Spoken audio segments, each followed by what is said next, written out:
En la madrugada helada del 18 de marzo de 1990, Boston dormía en silencio. Pero dentro de un palacio de ladrillos rojos, el Museo Isabella Stewart Gardner, el arte estaba a punto de desaparecer.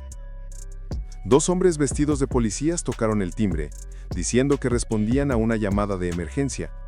El guardia nocturno, confundido y solo, abrió la puerta. En ese instante comenzó el robo de arte más grande de la historia. Durante 81 minutos, los falsos agentes caminaron por los pasillos sin prisa, con calma, con precisión. Sabían exactamente qué buscar, qué cortar, qué llevarse. Arrancaron lienzos de sus marcos, dejando heridas abiertas en las paredes del museo. Cuando se marcharon, llevaban consigo tesoros de Rembrandt, Vermeer, Degas, Manet, obras valoradas en más de $500 millones. Pero lo que realmente robaron no fue dinero, fue algo mucho más profundo, la memoria sagrada de la belleza humana. A la mañana siguiente, el museo parecía un cuerpo sin alma. Los marcos vacíos colgaban como si lloraran. Y lo más inquietante no era el robo en sí, sino lo imposible de su ejecución.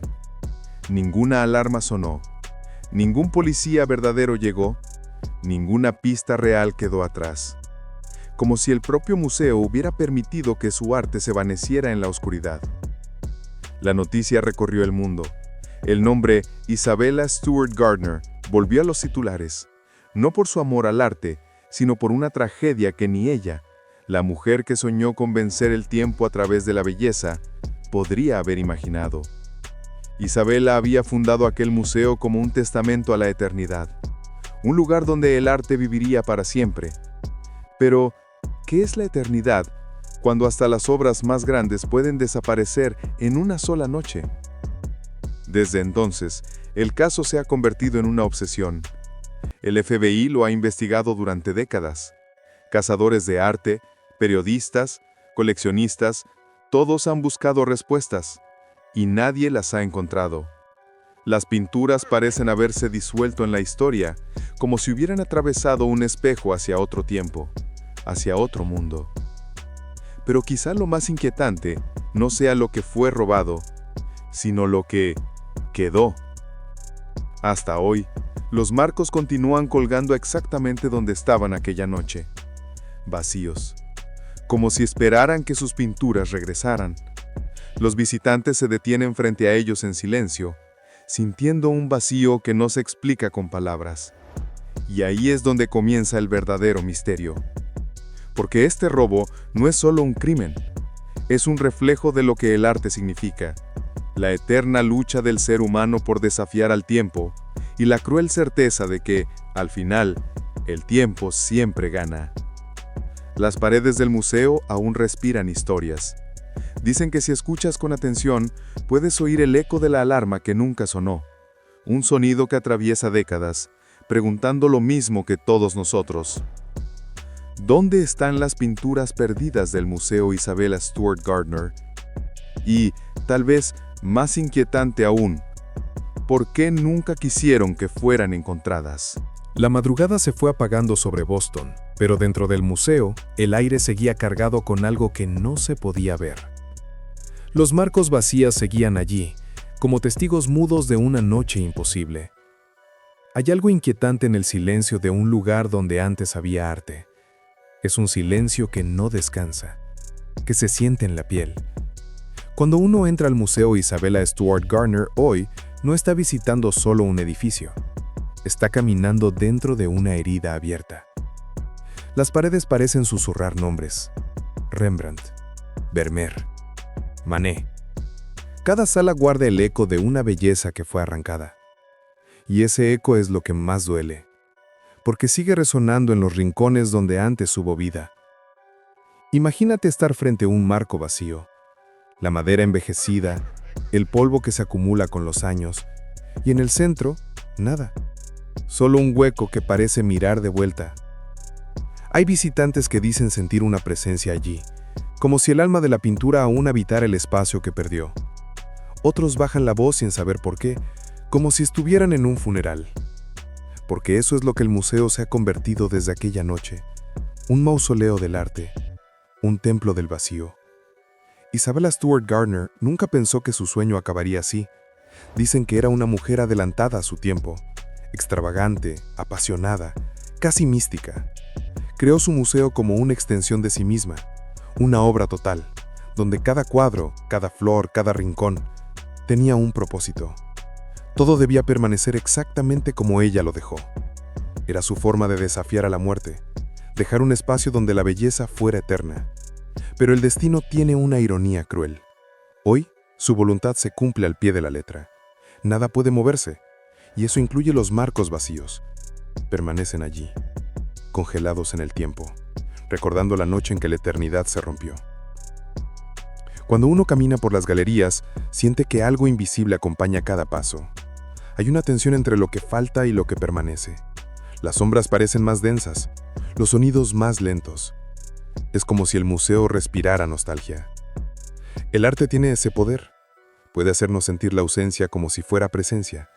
Y quizás por eso la gente sigue yendo, no solo para mirar lo que queda, sino para sentir lo que ya no está. Es una experiencia extraña, casi espiritual. Mirar un marco vacío es mirar el reflejo de nuestra propia fragilidad.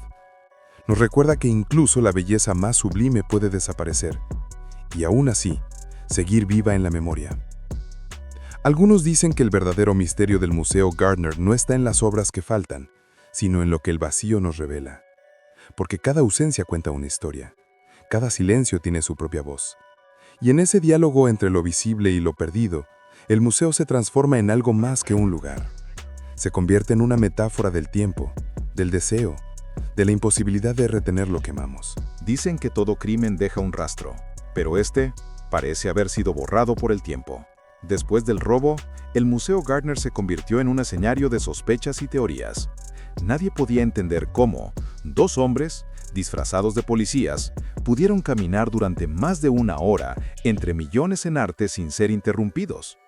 La pregunta no era solo ¿quién lo hizo?, sino ¿quién lo permitió?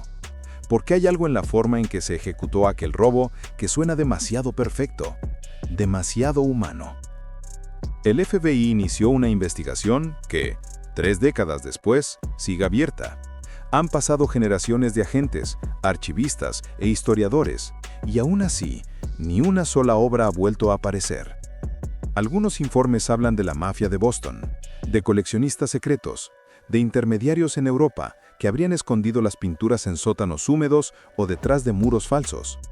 Otros dicen que el arte fue destruido, quemado para borrar las pruebas. Pero el silencio es tan espeso que parece que el propio museo guarda un pacto con los fantasmas del crimen. Imagina los nombres: el concierto de Vermeer, una de las pinturas más raras del mundo; Tormenta en el mar de Galilea de Rembrandt, la única escena marina que pintó en toda su vida; Chester Tony, de Manet, arrancada con un corte limpio, casi quirúrgico. Es imposible no preguntarse quién las observa ahora. Tal vez cuelgan en una pared privada, en una habitación sin ventanas, donde nadie las mira, pero alguien las posee. O tal vez descansan en silencio bajo la tierra, esperando ser redescubiertas por accidente, como un secreto que se niega a morir. A lo largo de los años, las pistas se han desvanecido como pigmentos antiguos. Hubo confesiones, testigos falsos, llamadas anónimas.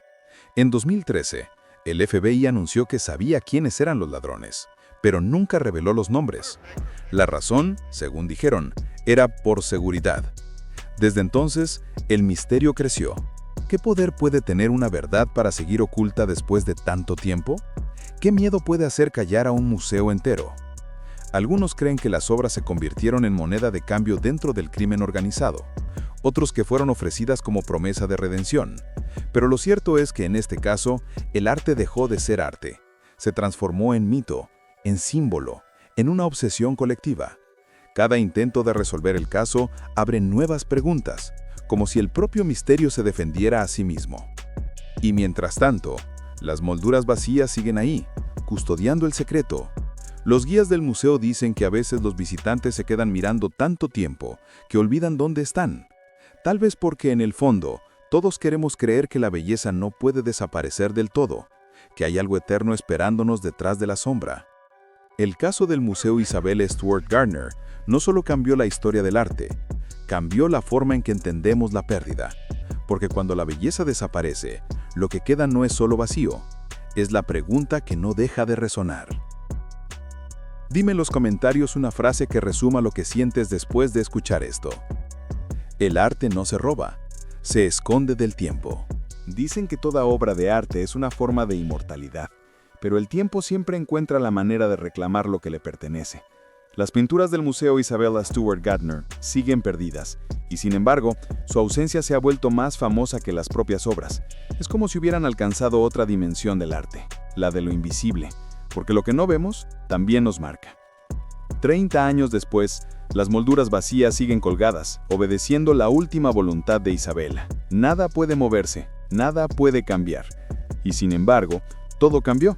El museo se transformó en un santuario de la ausencia, en una especie de limbo donde el arte y la pérdida se confunden. Cada visitante que entra siente algo distinto: culpa, curiosidad, tristeza, fascinación. Algunos dicen que la belleza se fue, otros que aún flota en el aire, invisible, como un perfume antiguo. Pero hay algo más profundo aquí, porque detrás del misterio del robo, detrás de los millones, de las teorías y las conspiraciones, hay una verdad más íntima. El arte no desaparece cuando se lo roba, sino cuando se lo olvida. Las obras de Rembrandt, Vermeer y Manet siguen vivas, no en las paredes, sino en la memoria de quienes no dejan que su historia se apague. Y quizás esa sea la verdadera victoria de Isabella Stewart Gardner, haber creado un espacio donde incluso la pérdida se convierte en legado. Imagina esos cuadros en algún lugar desconocido, esperando. Tal vez un día alguien abra una puerta vieja, una caja sellada, y la luz toque de nuevo sus colores. Pero incluso si nunca regresan, ya cumplieron su destino. Recordarnos que la belleza es frágil, que el arte no pertenece solo a los museos, sino a la emoción que despierta en nosotros. En el fondo, esas molduras vacías nos miran como espejos. Lo que vemos no es solo lo que falta, es lo que tememos perder. Y quizás por eso seguimos mirando, porque hay algo en esa historia que habla de todos nosotros, de los vacíos que intentamos llenar, de las memorias que guardamos aunque duelan, de lo que se va pero nunca se borra.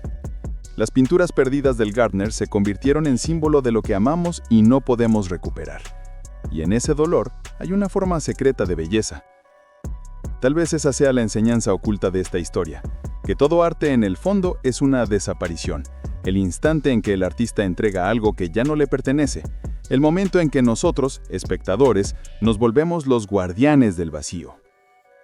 Así termina este viaje por los ecos del museo más triste del mundo, un lugar donde el silencio pesa tanto como la historia y donde cada sombra parece susurrar lo que una vez fue luz. Si has llegado hasta aquí, deja en los comentarios una palabra que resuma lo que sientes. Presencia. Porque a veces, lo que perdemos nunca se va. Solo cambia de forma y sigue respirando entre nosotros.